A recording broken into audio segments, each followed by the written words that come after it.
Hello and welcome to the Beastly Artifact. This is a once-in-a-full-moon podcast created by two familiars who met in the underworld and, against all odds, decided to keep talking to each other. I'm your ghost, Justin, joined as always by my co-ghost who just recently finished exorcising himself from possession by an ancient deity of death. Hi, I'm Alex. The voices in our heads won't stay quiet, and the serial killers of today are less than a shambling corpse by tomorrow. We're here to slow down and catch our breath while the footsteps get closer in order to make sense of the knocks on the walls and the hellfire burning our retinas. To that end, we've each chosen an artifact from the web to discuss together. Our comments are our own and are not associated with any institution. The show will contain explicit language and themes. The show notes are your only hope for salvation. Justin, what's your artifact for this weekend? When did it come out? Do you have the timer? Oh, I got the timer. Don't worry about that. Answer the question.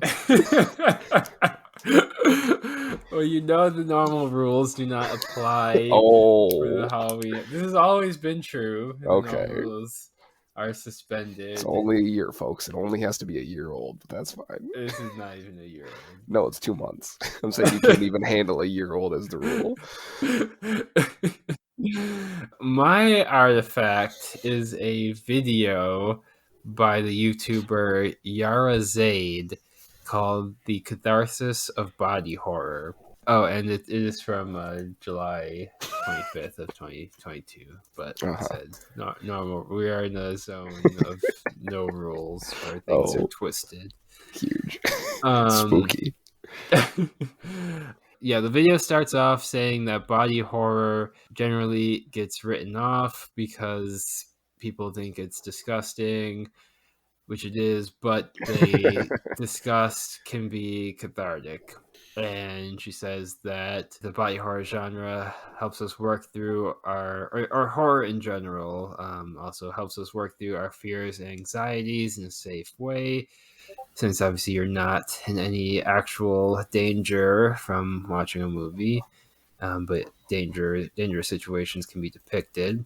But body horror specifically brings awareness to our body and makes you present in your body, makes you feel present in your body, sort of in the same way that meditation does, which I thought she was going to try advertising some sort of like meditation app at that moment. I don't know if you got that vibe as well, but anyways. Sure. So she talks about the 3 R's of body horror, which she names as ruin, release, and rebirth, which she says are not always present. Or all 3 together are not always present, but usually there'll be at least a combination of them in any body horror. So for ruin, it doesn't have to be about destruction of the body, literal destruction of the body, but it can be. But it can also be about the realization of something about the body that can devastate your understanding of yourself. And the example she gives is the movie Teeth. Vagina dentata, anyone? Yeah. She never said that, which I was a little surprised. It's a fun little medical term that's made up. Yeah, I was trying to think of the quickest summary for that movie, but yeah, we'll just go with what you said. I haven't actually seen the movie, but Me neither. Watch the video if you want to know what the movie's about. But it can also be about part of our physical selves giving way to another physical form, whether that be temporary, such as an American Werewolf in London, or really any werewolf transformation would fit into this category, or a permanent physical switch, such as in the movie The Fly or the movie Tusk. Or it can be about the duality of 2 different physical manifestations fighting for control, such as in Black Swan, which I feel like is stretching the definition of body horror. A little bit. But... So then she goes to talking about rebirth, and she says rebirth kind of affects us all because we all deal with our bodies changing as we age and having to come to terms with different bodies, but still somehow be ourselves. So rebirth similarly captures how bodies can change but still be the same person in some way. So she talks about actually a graphic novel called Slug Girl, that's about a girl that turns into a slug. And then and then Nightmare on Elm Street 4 has a scene of a girl turning into a cockroach. And this, she says, can also relate to the experience of being transgender and going through body changes, as well as in the case of transgender people becoming something that might not be accepted by other people because it appears to be too different than a quote unquote normal body. And then the last one is release, which is refusing to fight the changes or choosing to embrace your new form. So in Black Swan, Nina accepts that she is a swan, even though she's not really a swan. But again, whatever, we can get into that. And then she's able to give, that's after she accepts that, that's when she's able to give her best performance. And then in Tusk, the character Wallace, who's the one that turns into a walrus, I guess spoilers. You knew what you're signing up for. Yeah. He accepts that he can still kill his captor, the one who transformed him. And release can also be the end, just the end of the transformation and the realization for the audience that even though this person is transformed, they're still alive. And so again, in Tusk, before Wallace is transformed, his girlfriend notes that he never cries, which she considers crying to be something fundamentally human. And by the end of the film, Wallace, as the walrus, cries upon seeing his girlfriend and remembering how his life used to be. And so, body horror as a genre allows us to similarly self-reflect and remember how our lives used to be when our bodies were different, whether they have changed because of aging, disability, pregnancy, gender transition, etc. And then the last thing I'll say on the video, she says body horror is effective because it captures our own internal horror at living inside bodies that are guaranteed to fail us one day. So that's the artifact. Like I said, see it for yourself if you want to see more about it, get a fuller sense of the video. I don't really have that much to say about it beyond what was in it. I have a few points, but mostly I just think it's obviously a fitting video for the Halloween episode. I will say, as my couple points, I don't know if the video actually proved its thesis. I feel like it started off saying, I mean, the title is, about catharsis. That seems to be the argument, but by the end, it seems to be more about self-reflection. I don't know if, like, when you think about catharsis, it's like, this release of kind of like this acute feeling, like a tense, repressed feeling, whereas the horror of your body changing from like aging or something seems to be more of like a dull sense of dread that I don't really have like a cathartic feeling over that. It's more just kind of like interesting to see it in a different form and think about it in that context. But that was one thing. You can comment on that, or I know you probably want to take it in the direction of just talking about which movies you've seen as well. So All right. can go into so. Don't be nasty.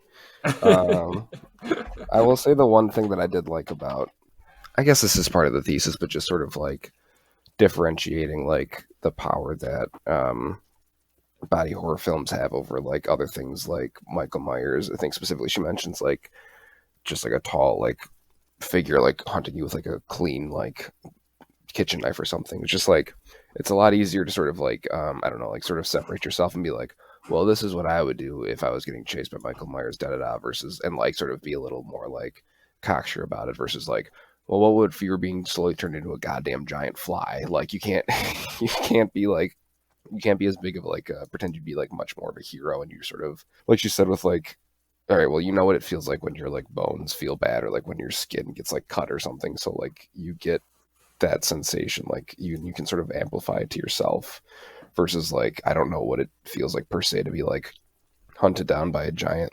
mutated swamp child that's chasing me around with a machete and a hockey mask, so I can be a little more detached, sort of inherently. So I think that that's leaning towards part of the catharsis part of it. But I think you might be right that sort of I'm not sure if the full circle arrives fully, but I don't necessarily know if I'll hold that against her as an intriguing introduction, anyways.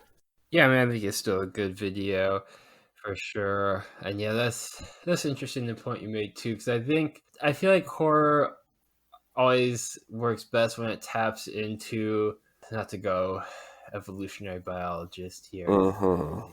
I have my own problems with evolutionary biology, but I think it works best when it kind of taps into more fundamental fears that you can kind of trace back to. So I like, for example, I feel like slashers kind of work because it kind of plays into the fear that any kind of animal would have. I've gotten a lot into watching animal videos too, so I guess this is really where this is Mm-hmm. coming from. But you could, like, animals will literally, like, watch, like, have you ever, I don't know if you've ever seen this, but if you watch enough videos of buffalo being hunted by lions, the buffalo will literally shit themselves if a lion like pops up, like if they get like literally jump scared by a lion and they know that they're probably about to die, they will literally shit themselves. Like, What are you and spending your free time on, man? This is some weird grotesque thing you're trying to itch, you're trying to scratch, and I don't know if I'm here for it. You're lucky this is the Spooktober episode. but but I feel like it's pretty much the same thing in like a slasher. It's like, oh shit, like Michael Myers was hiding. Obviously we're not in the tall grass of the savannah, but he's hiding, you Mm-hmm. know, wherever behind the bed sheet, in the closet, whatever. He pops up, and now you're being hunted by this thing that wants to kill you. Like, that is like a basic fear of pretty much any Mm-hmm. animal. So but I think in some sense, yeah, body horror does kind of tap into that too. It's kind of would be interesting to think of, like, are just humans kind of afraid of some of this body horror stuff? But it's have but the reason I was connecting to your point was because you were talking about, like, yeah, you would think about, oh, what would I do in that situation if it was a slasher thing versus in this one, there's nothing you can do. So I feel like it taps Mm-hmm. into a different sort of fundamental fear, but a fundamental fear nonetheless. Sure. But again, I don't know if I would say cathartic, but definitely tapping into a feeling that is distinct from the slasher feeling. Now, I feel like you're just bullying me so that you can get to the point you want of which of these we've seen, but that's fine. I'll take your bait. I'll be your little monkey. All right. Do you want to say it first, or you want to? I was trying to. I'm trying to think, like, run down the list. I've seen The Thing. I haven't Okay. seen Tusk. I don't know if I will see I Tusk. have not. This actually made me want to see Tusk It more. did, which is strange, right? Well, I think what it was is, I mean, another thing with horror too is you're always afraid of the unknown, and Mm-hmm. with Tusk, it was all I knew about Tusk was that it was fucked up looking, Mm-hmm. but in your head, you're always going to conjure something worse than the actual thing. I think Yeah. seeing a clip of what he looks like as a walrus made me like, oh, okay, I could handle that. Right. Yeah. Kind of. Yeah. I think I was just like, I don't know if I want to see that, and I saw it, and so I'm like, okay, I guess I'll just watch it now. Yeah. And I think it got pretty good reviews, so I think it's like not a bad movie. I've read the synopsis of Teeth no less than like 3 times, I think, since it came out over the course of years. Don't talk. You watch videos of animals getting eaten. You don't laugh at me. You're the bad guy here. I haven't seen Nightmare on Elm Street 4, let alone any of them. I maybe saw that. I've seen at least one of them. I've seen Freddy versus Jason too. I've seen Freddy vs. Jason. Okay. But the cockroach scene looked familiar to me, which makes me think maybe I've seen at least part of Mm-hmm. Nightmare on Elm Street 4, but I maybe just saw it seen in a different context too. I'm not totally sure. I've seen The Fly. This made me want to see Black Swan less, I Oh yeah, think. I've seen Black Swan. I haven't seen Black Swan. I know that's like the most sort of like prestige and sort of like to be seen movie, I guess. But I kind of didn't really care in the first place, and I don't know if I care anymore now. Black Swan is good. It's not. I wouldn't say it's a must see movie. The soundtrack is pretty cool. Okay.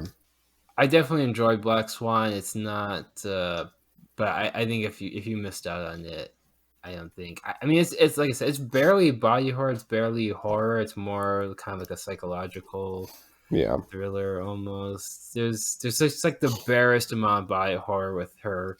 Like getting Kind of. feathers I think she like yeah. I molting. think she like grows feathers maybe, but Um, it's you could see it though. It's not a bad movie. I'm trying to think. Oh, I really want to see. I've been meaning to see American Werewolf in London since I was like 13, but I've yet to get around to it in the Yeah, I haven't second seen half of that my one life. either. But I don't know what else was there. But I think that's most of them.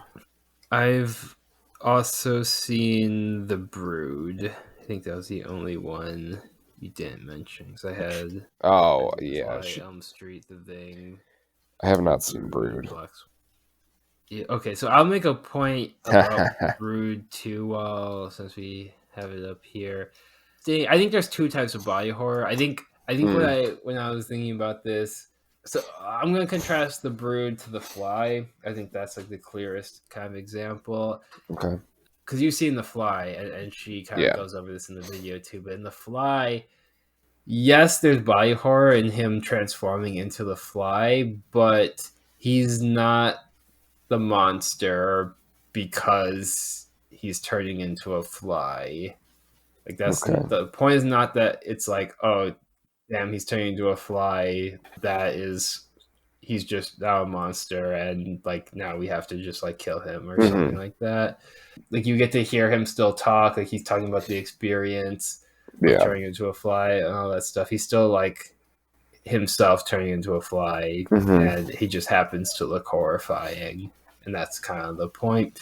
Yeah. Versus so in The Brood, I I really just didn't. googled the Brood and I'm looking at these pictures. What the fuck am I looking at with these like little children people? I don't even know.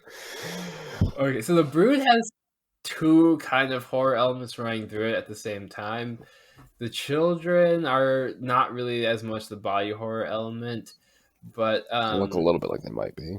they are like weird looking, but the real body horror is the mostly it's his wife. So there's a character and his wife, I don't know, it's sort of implied she has like depression or something. She's just kind of like Hmm. away seeing this psychiatrist or something, and then eventually it kind of is it's kind of a little bit confusing in that it doesn't really. I mean, obviously it's not real, so it's it's hard to be like what, like you can't say like, oh, it's because of this medical thing or something like that. But like there's this weird like cancer type thing that's like giving people like these weird body. Hmm.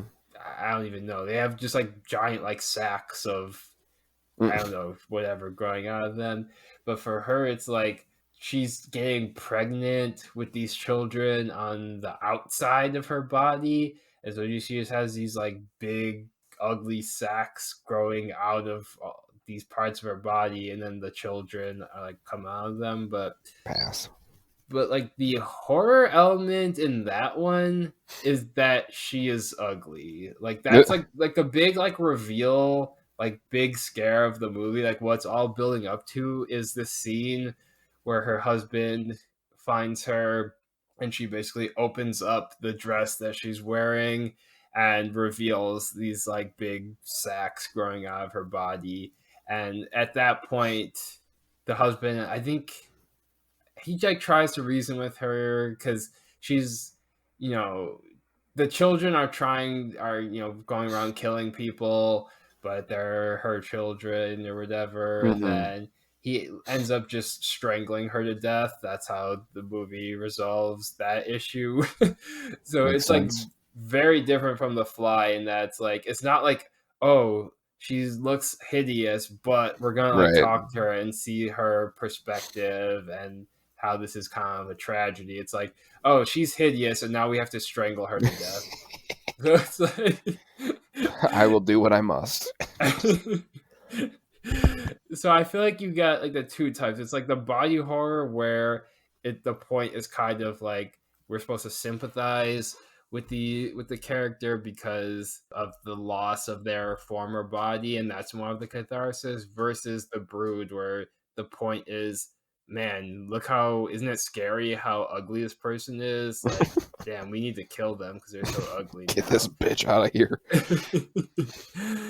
So it's kind of interesting that both types of movies were included, but probably unsurprising that she does not actually go into any depth about the Brood, because I feel like if she had, that would undermine her Mm. argument.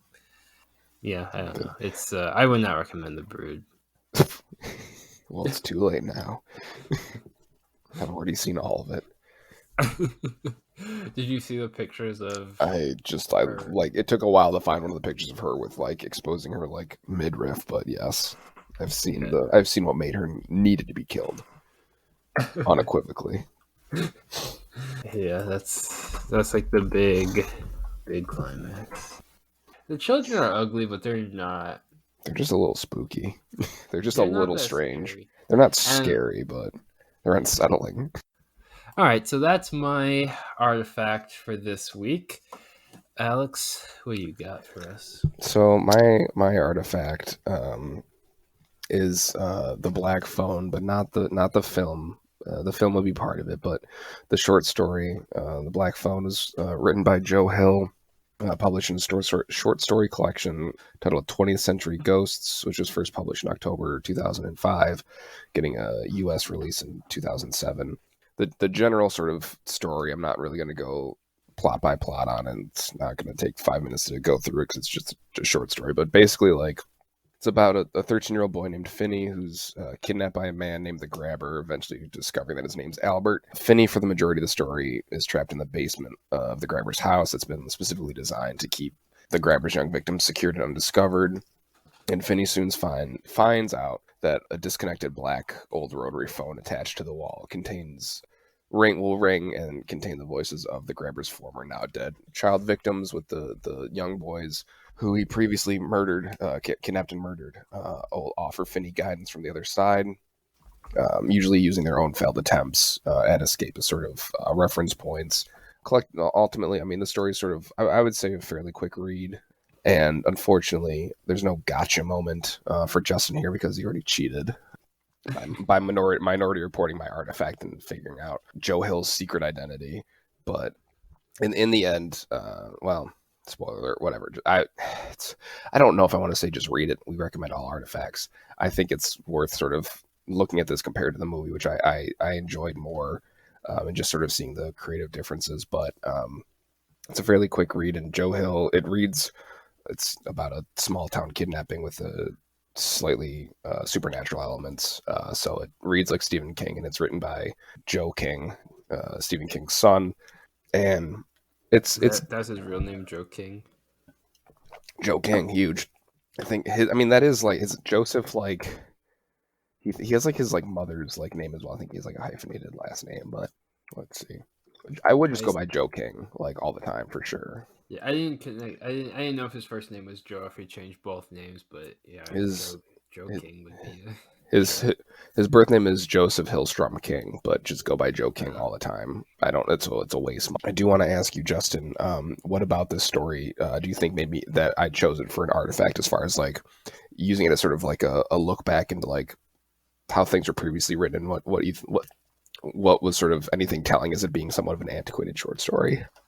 of it being antiquated. This is definitely not what the answer that you're looking for here, but I thought it was really weird the way he kept saying that the what's the that Finney was looking for his advantage. I thought that sounded like Huge. Okay, that's not what I was going for, but that's funny. I was like, this sounds like something you would write in like the 1500s. Like he needed his advantage. Like in He your was sparring duel. like he was searching the room for his advantage. Like Yeah, no one says that. What the fuck? yeah. But Especially the um POV of a 13-year-old. But yeah. um so you're talking about what in this movie is like distinctly well, 2007 the and short something in story. the But yeah, oh yeah, sorry, the one in the short story is distinctly like 2005. something about the story that would not fly if it was published today. Well, I mean,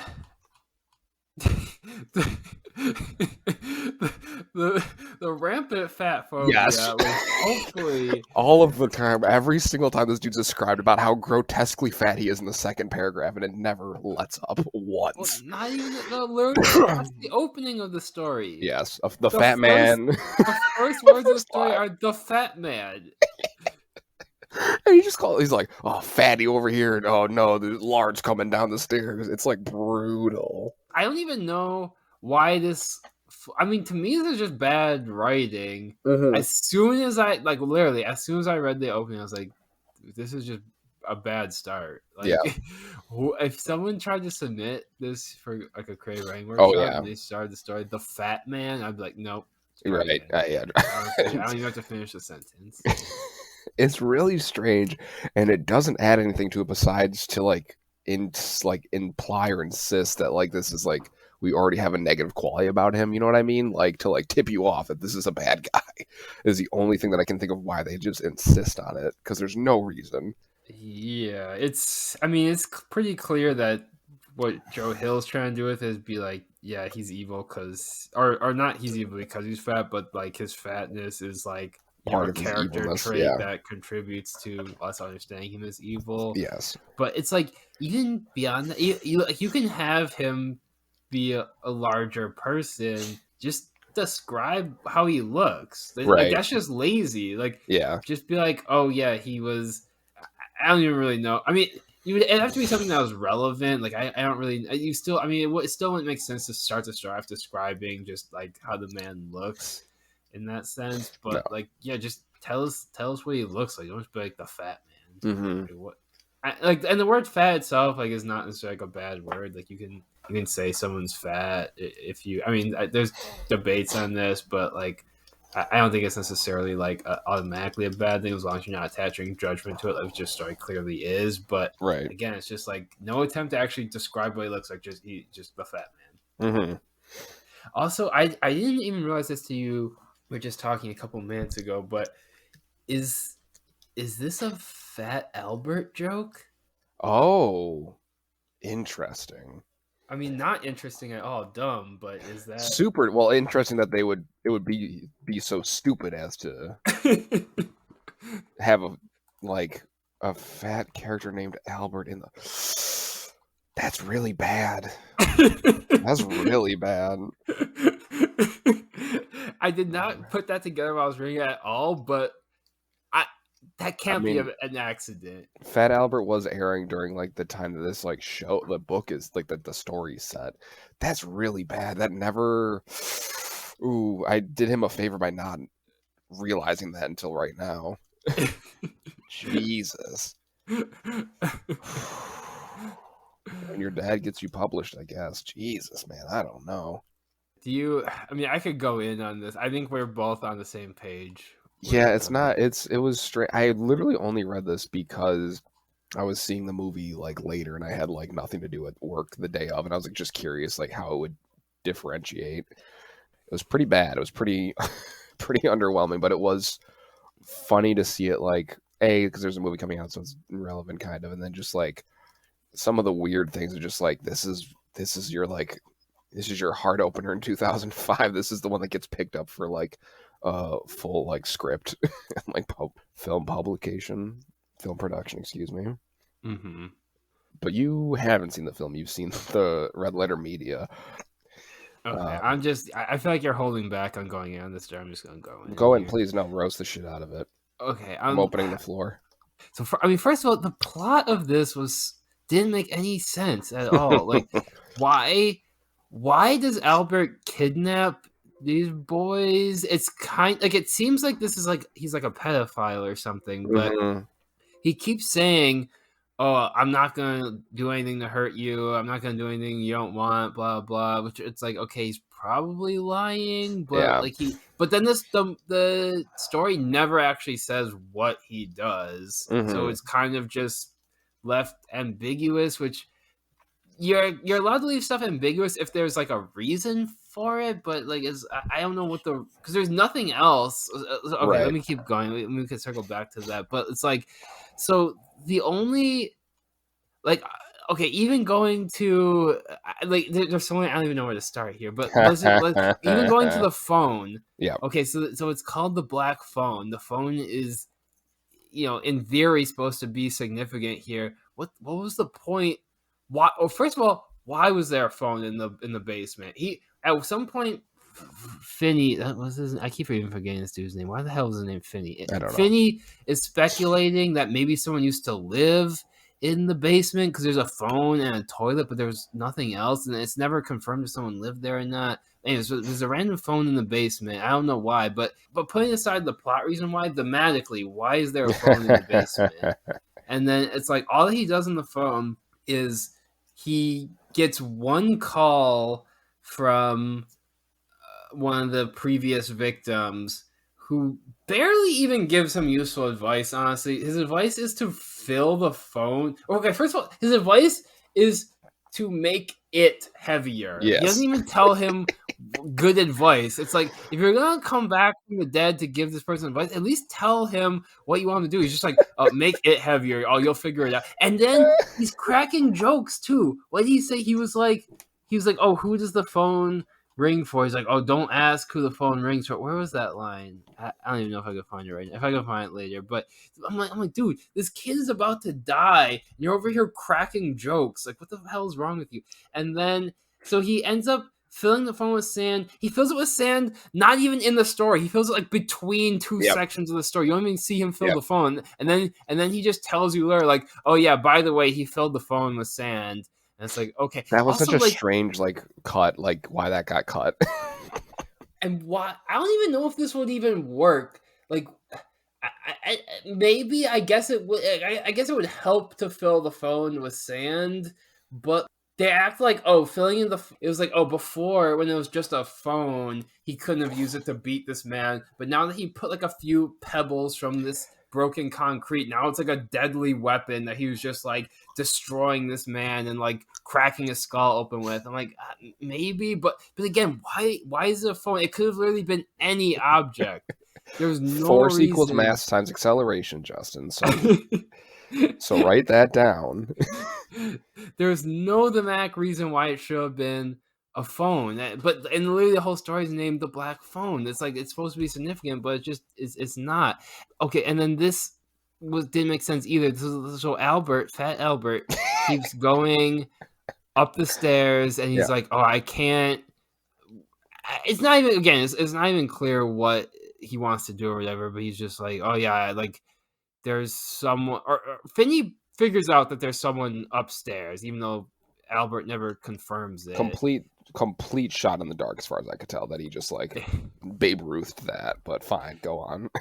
And then and then later the story, or no, one of the kids on the phone tells him, which I don't even know how the kid on the phone would know this, but the kid on the phone tells him that it's his like cokehead brother who is apparently just never sleeps because he's on coke, which I don't think that's how cocaine works, but you would know. Sure, whatever. And then he can't get his brother to leave, which I was like, okay, that doesn't. Why can't Albert make his brother leave? Like, can't he just? Again, that raised so many questions. Like, what does he want to do with this boy that he needs his brother to be gone, even though his brother would be upstairs high on coke and he would be in the basement, so he wouldn't even know what was happening. But then the brother comes down, and first of all, the brother doesn't act like he's on cocaine. The brother is just having like a completely normal conversation. And then Albert kills him. It's like, why couldn't he get his brother to leave if he was willing to kill him the whole time? Why didn't he just kill him with the axe when he was upstairs? Why did he have to wait till he was downstairs? It's like you couldn't get him to leave, but you were willing to kill him. Like, it doesn't make any damn sense. And then oh my god! And then Susanna. Why was Susanna in the story at all? I did nothing. Susanna's like his sister. That's like a heckin' witch. And then she just basically, she's like, oh, I'm gonna find my brother. She sees the balloons and she's like, yeah, that means something. And then that's just it. Like blow like 5 pages on the premonition, and then but like nothing actually in the story because we never get out of the basement. Oh, was this also supposed to be a joke when he said "Call me Al"? I'm like, is this a reference to that song? The Paul Simon song? I don't know. Maybe it was, maybe it wasn't. But You can call again, me I don't out. Yeah, even. The maybe. dialogue was just weird in general. Like when he said, "Did you observe that bullshit?" Hmm. What was that line? I I was like, is know. he supposed to be talking weird? Who would say, "Did you observe that bullshit?" Hmm. And then right after that, and then well, they tried to. He tried to do something with the grape soda and the black balloons. He was like, "Oh yeah, the black balloons." That made me think of poison grapes. And come to think about it, the grape soda tasted bad. I was like, okay, like it's like you. It's like Joe Hill never heard what a theme was, and then someone told him. He's like, "Oh, I could do that. I could add a theme in. Black balloons, grape soda. Yeah, there you go." But it's like, what does it mean? And he's like, "Oh, but if I make the phone black too, then it all connects together." Yeah. It's like, but it doesn't though. No. Presumably he wanted to like maybe molest the children and then kill them, but it's like weird to like be squeamish about that in your short story as to not sort of show or tell either, and then just sort of he just captures kids and murders them. Like the whole like I won't do anything you don't want is just like in some capacity like a delusion and sort of him being sort of not like grounded in reality, but still like there we don't really know anything that like was going to happen because he's there for a while and nothing happens. So Mm-hmm. yeah, truly, you could just say nothing happens and sort of be on your way with the story. But Oh, also, how does what happens after the story? Is Finney is he have a way of getting out of the basement? I will assume that the door was kept open, but if it closed, he's fucked. Nowhere does it specify. Like you would think that would be like a big plot point, but it's just he's not specified. It's like, oh yeah, whenever I mean, I don't even know how this door really works. I guess does it auto lock? Does he need to lock Yeah, it? There was one point where I couldn't even tell. Did Finney try to get out of the door at the same time Albert was leaving? At one, it was like so unclear. He was like, "Oh yeah, I stood up and started shouting," and then Albert, because he was so fat, started slipping. But he was slow, but I wasn't fast enough. It's like, well, I yeah. don't know. I can't tell what's happening in this scene. I think there are implications that he's trying to like flick past him, but But they didn't write that. right. Why are Yeah. you like implying major plot points? Like, the, Uh, this but it was this story scary, right? sucked. The This movie story was a lot better. Maybe you even gleaned that from the Red Letter Media review because they did go pretty in depth in it. It wasn't like a yeah. great, perfect movie, but it was definitely more of a fleshed out story in general and had something like was just sort of interested in its own world. The whole Black Phone Casino never really makes sense as far as like why it did wouldn't just have gotten uninstalled at some point, but because he Yeah, both that times he's too. just like, oh, that thing just freaks me out. Then just get rid of it. I don't know why. Just don't keep it, man. It's already disconnected, but whatever.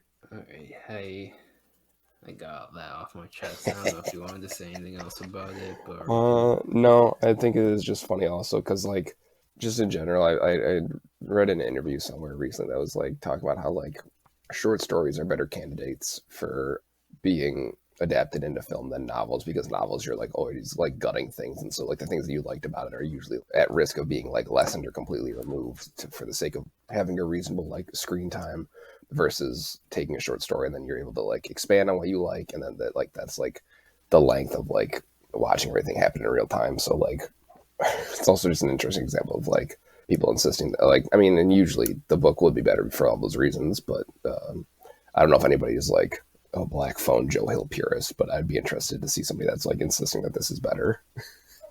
Somebody that just like hates fat people or something.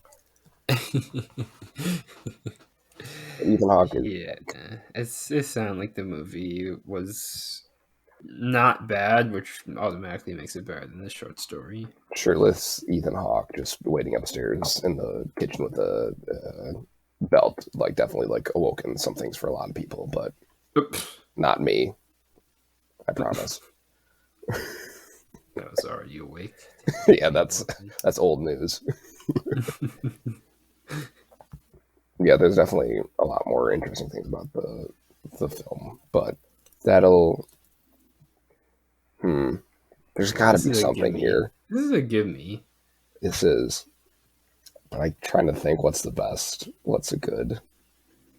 Well, if you want, uh, if the if you thought the basement was an unsafe room, you should stick around for our bullshit. I don't know. Yeah, Black Phone was scary bad, but what if you just had a unsafe room that was scary? No, no, no phones attached. Phone not included.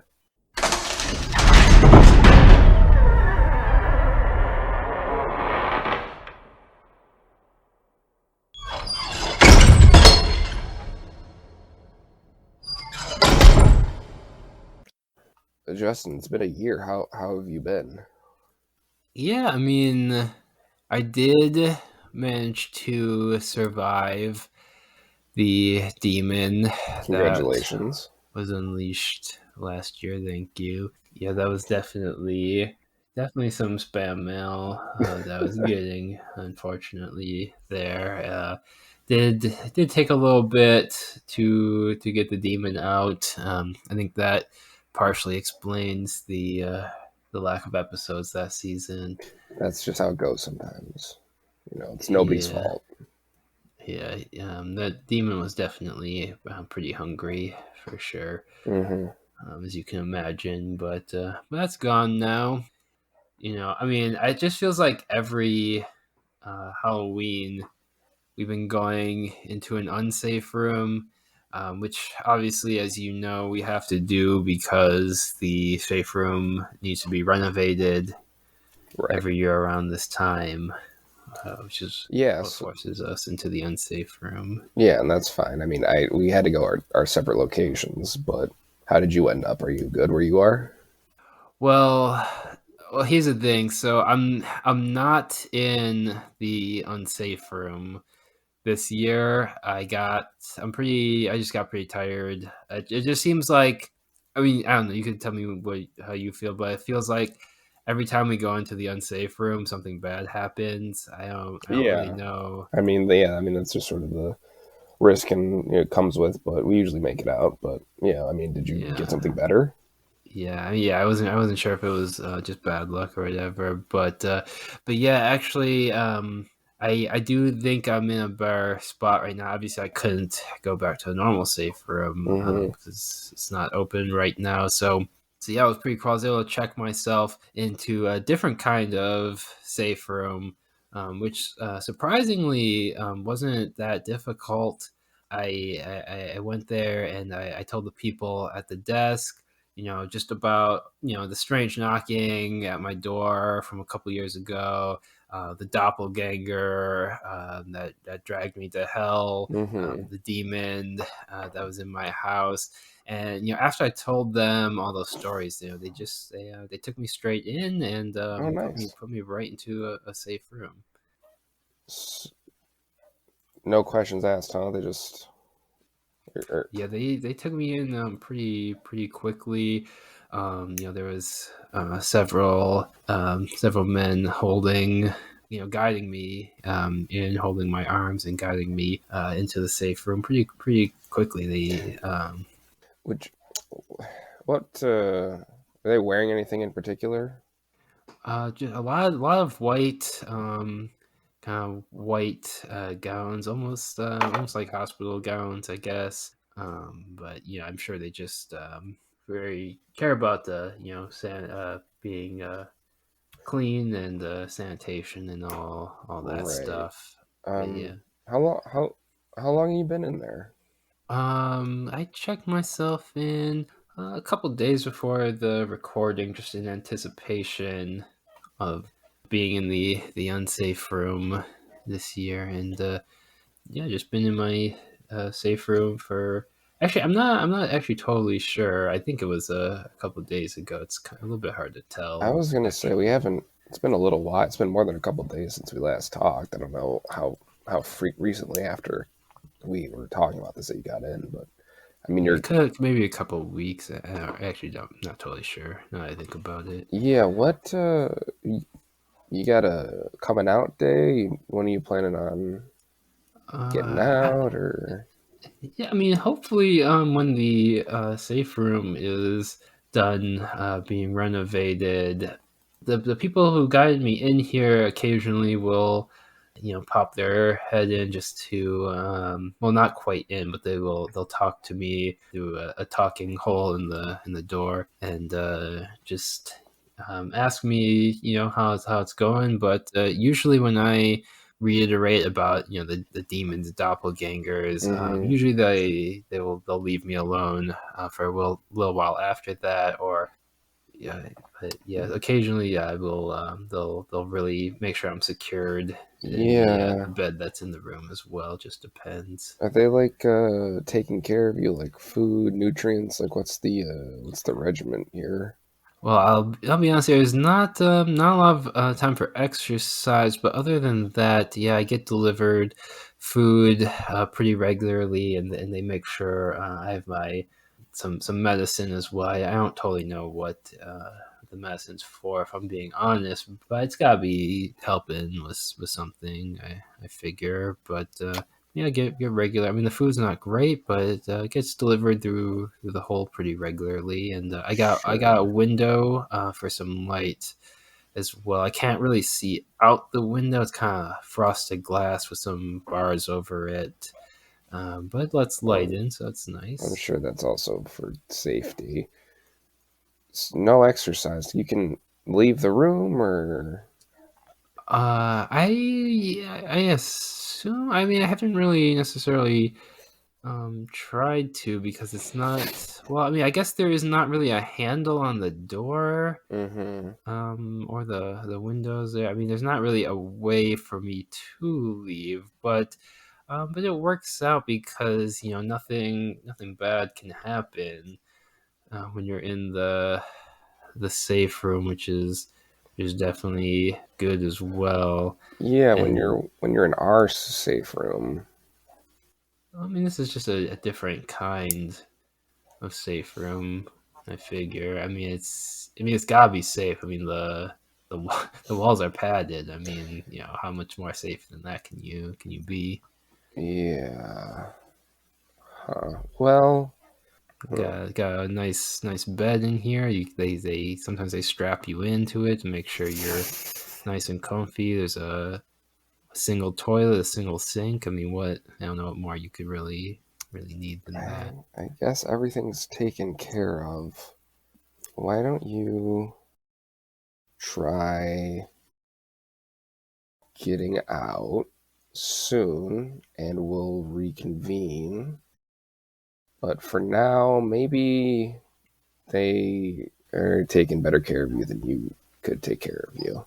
Yeah, I mean that's not a bad idea. I can't move at the moment. They do have me restrained to the bed right now. They got me all my limbs restrained, which they said was to help me stay safe. So I figured that's got to be a good thing, right? But yeah, as soon as they come back in and potentially unrestrain me, then yeah, I can definitely try to get out of here. But until then, I feel pretty safe in this new safe room. So I might just hang out here for a while in my safe space here. Well, as long as you're comfy. Do you have the notes memorized? Do you have anybody that could hold them up for you to read them out, or you need me to take care of it? What are these, the outro notes, Yeah, or? yeah. I think Oh probably well, just but we let you. can't do the outro yet. We still have to get to your unsafe room. Oh, yeah. Well, something kind of came up, so I got my hands are a little tied right now. I got something I need to take care Tied of. like mine, or? No, not so much. Not mine. I see. But I got some hands tied. I so that's sort of taking precedent right now. But I'll take care of that, and then we can sort of reconvene. But I'll do that, and then Don't we'll. tell me you don't have an unsafe room for this year. You know the I we'll work something up in post, and we'll mash together or something. I don't know. I'll come up with some bullshit or Yeah. something. That's fine, whatever. But you got to rest. Seems like you got a lot going on. I got my own stuff to deal with, off mic on my personal life. So we'll take care of that, and then I'll call you back up and see if one of the orderlies will connect you to the room this time. All right, we can. Yeah, we'll just do the outro after we do that to make it easier to edit. So we can just I guess we can just cut off the recording here then. Yeah, I guess so. So yeah, I guess that'll be it for this year. All right. So Well, yeah, we'll finish recording the rest of the episode later and just end it here then. okay, good luck, bud. Take care of yourself. I'm being taken care of. Yep. All right, so I'll just log off now. All right, see you. See ya. Jesus, what a fucking asshole.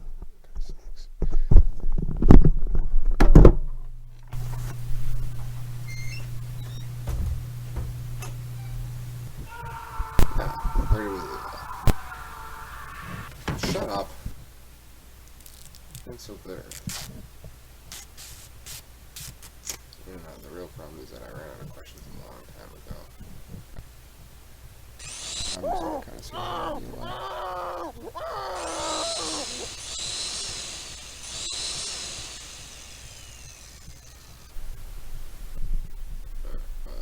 that's kind of boring.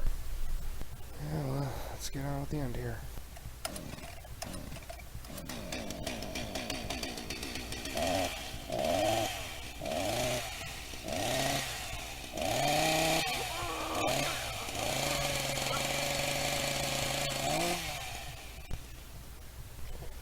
Well, another day's work.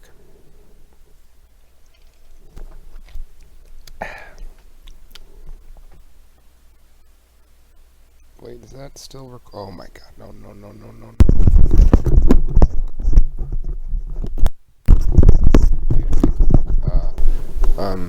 Yeah, good joke, Justin. Music by Mike Risotto and art by Jack Star.